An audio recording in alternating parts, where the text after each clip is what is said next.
의뢰인을 최우선으로 문종탁 변호사입니다. 사랑과 전쟁 기억하시나요? 4주 후에 뵙겠습니다. 신구 선생님의 유행어도 있는데요. 4주 후에 뵙도록 하겠습니다.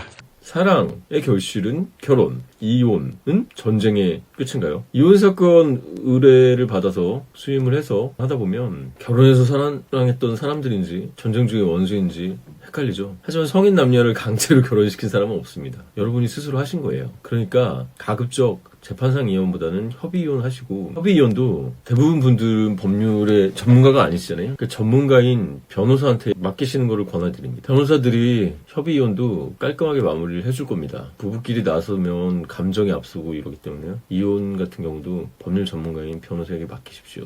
이혼 사건은 특히 소송이 길어지면 정신적으로 피폐해집니다. 그렇기 때문에 이혼을 맡은 변호사들은 첫 번째, 최소 비용, 두 번째, 최단 기간. 이걸 항상 고려해야 된다고 저는 생각합니다. 문종탁의 성공변론 칼럼을 연재하고 있죠. 쓸 거는 무궁무진한데 이번에 이혼에 대해서 얼마 전에 조정으로 재산분할 안 하고 유책배우자한테 한 푼도 안 주고 조정으로 의뢰인은 아예 법정에도 안 가고 재판장님도 안 보고 바로 한 달 만에 끝난 사건이 있었습니다. 그 사건을 한번 소개해드리고 이혼에 대해서 많은 걸 알려드리려고 합니다. 의뢰인은 결혼 10년 차였습니다. 성실한 가장이었는데 회사원이었습니다. 상대방 배우자는 좀 외향적이었던 것 같아요. 코로나 사태니까 못 나가죠. 그러니까 엄청 답답해하다가 화상 채팅 뭐 이렇게 해서 만남 그런 걸 시작한 것 같습니다. 배우자 아닌 남자를 만났죠. 부정행위죠. 자식이 하나 있었는데 초등학교 아들을 두고 이제 외출하기 시작했습니다. 외출 시간이 길어지다가 급기야 외박하고 그러다가 어떻게 됩니까? 가출했습니다.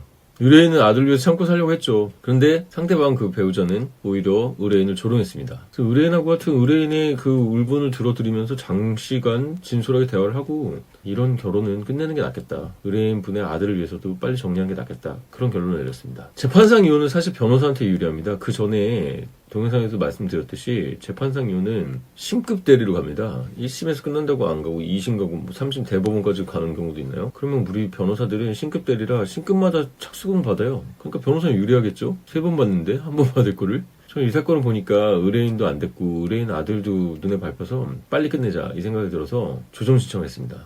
조정 신청하면 대부분의 변호사님들이 조정 가서 싸울 걸 생각하는데 저는 좀 생각이 달라요. 조정 가기 전에 미리 협상을 합니다. 그러면 재판장님 앞에서 싸울 필요가 없죠. 이렇게 조정됐습니다. 그러면 한 큐에 끝나니까요. 그런 시도를 꼭 하는 게 저는 좋은 것 같습니다. 조정에서 정해야 되는 사안이 뭘까요? 이미 이혼이 결정됐다면 조정에서 빨리 해야 될 거는 정해야 될 건 4가지입니다. 첫 번째, 재산분할이죠. 사실 돈 때문에 싸우는 거니까 재산분할이 제일 중요합니다. 두 번째, 미성년 자녀가 있다면 친권자랑 양육자를 지정하는 것이죠. 친권자 양육자를 누구로 할 것인가. 그리고 키우지 않는 상대방은 양육비를 내게 되는데 자기가 안 받겠다 양육비 그래서 포기할 수도 있습니다. 하지만 양육비를 받겠죠 하면 양육비액을 정해야겠죠. 그래서 이 친권 양육권에 대한 사항을 정하는 것이 두 번째입니다. 세 번째, 키우지 않는 상대방 면접교섭권이 있습니다. 면접교섭권은 예전에 제가 블로그에도 올렸지만 양육하지 않는 상대방뿐만이 아니라 자식의 권리이기도 합니다. 그래서 면접교섭권을 정하게 되는 거죠. 면접교섭은 이렇게 얼굴 보고 얘기하는 것뿐만이 아니라 뭐 전화통화하고 소신교환하고 이런 것도 다 면접교섭에 포함됩니다. 마지막 4번째는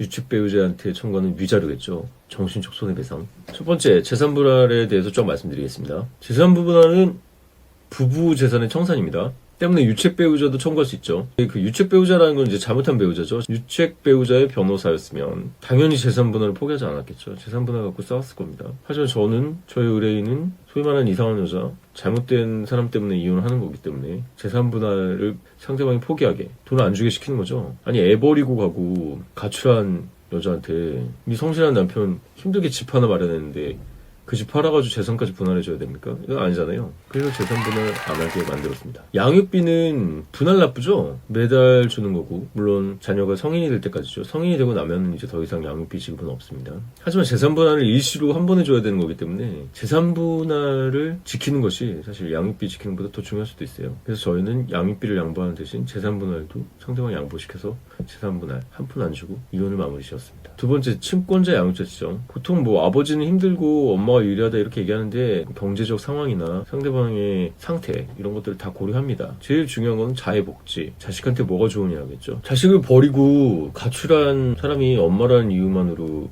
양육자가 돼야 될까요? 그건 아니죠. 그렇기 때문에 저희는 본인 아빠가 키워야 되는 이유에 대해서 상세히 설명했고 양육 계획서라는 걸 써야 됩니다. 어떻게 키우겠다 이런 계획서를 잘 꼼꼼히 작성해서 친권과 양육자가 저희 의뢰인이 되었습니다. 면접 교섭권은 아까도 말씀드렸죠? 키우지 않는 상대방, 전 처나 전 남편의 권리이기도 하지만 아이의 권리이기도 합니다. 그렇기 때문에 면접 교섭권을 안 주려고 싸우는 거는 제가 생각할 때 바람직한 방법은 아닙니다. 의뢰인도 처음에는 면접 교섭 안 시키려고 막 했어요. 그런데 제가 좀 설득을 했고, 사실 이거는 의뢰인의 아드님도 엄마를 보는 것이 정서적 안정에 도움이 되겠죠. 그래서 저도 의뢰인을 설득해서 최대한 많이 볼 수 있게 해줬습니다. 특히 방학 때, 학생들은 방학 때 시간이 많잖아요. 방학 때는 장기간 엄마랑 자고 올 수 있게 그렇게 배려를 했고요. 마지막 위자료. 유책 배우자에게 위자료를 청구하는데 우리나라는 우리 미드 많이 보시죠? 미국이나 이런 데랑 달라서 징벌적 손해배상이 아직 없습니다. 이건 좀 안타까운 부분이에요. 징벌적 손해배상 저는 필요하다고 생각하는데, 그렇기 때문에 실손 손해유지이기 때문에 위자료도 얼마 많이 못 받습니다. 때문에 위자료 해봤자 얼마 안 되는 1,000, 2,000, 3,000 이런 것 때문에 재산분할 전체가 흔들리면 안 되기 때문에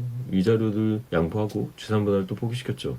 초기에 재판장님께서 조정사건이라도 당사자, 그러니까 이혼하려는 부부가 출석을 안 하면 과태료를 부과하고 안 하면 구금까지 할 수 있다 이렇게 강하게 말씀하셨는데요.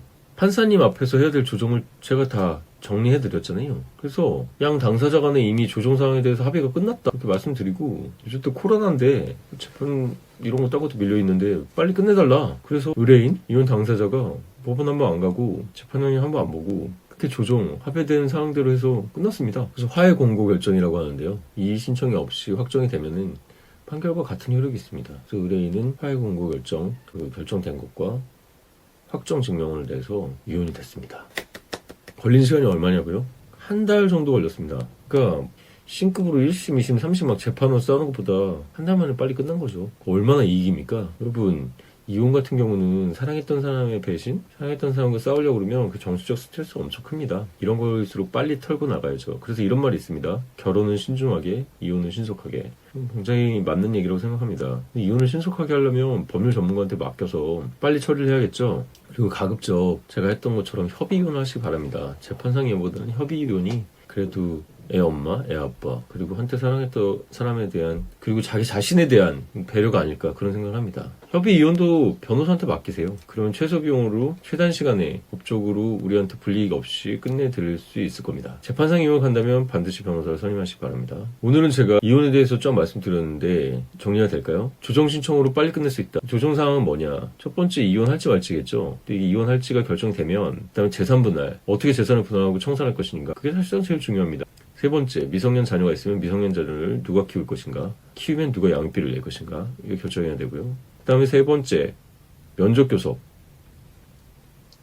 키우지 않는 부모가 애를 볼 권리도 있지만 애도 상대방 부모를 볼 권리가 있습니다. 그리고 부디 이혼했더라도 애한테는 엄마고 아빠기 때문에 안 좋은 얘기를 안 하는 게 좋겠습니다. 마지막으로 위자료인데, 위자료는 유책 배우자한테, 즉 혼인 파탄에 책임 있는 사람한테 묻는 것이죠. 근데 이런 걸 다 뛰어넘어서 협의 이혼, 서로 이혼하겠다, 의사 합치되면 혼인도 계약이기 때문에 이혼할 수 있습니다. 여러분, 요즘은 이혼이 굉장히 많습니다. 이혼이 됩니까? 아니, 절대 아니죠. 여러분, 새 출발 저는 진심으로 응원합니다. 2021년 제 의뢰인을 포함해서 여러분 이혼하신 모든 분들 새 출발, 행복, 그리고 성공을 진심으로 기원드립니다. 주변에 이혼 때문에 힘들어하시는 분이 있으면 저한테 연락 주십시오. 제가 조정으로 빨리 해결해 드렸듯이 제가 대신 싸워드리고 여러분 새 출발 바로 할 수 있게 최선을 다하겠습니다. 의뢰인을 최우선으로 은종탁 변호사였습니다.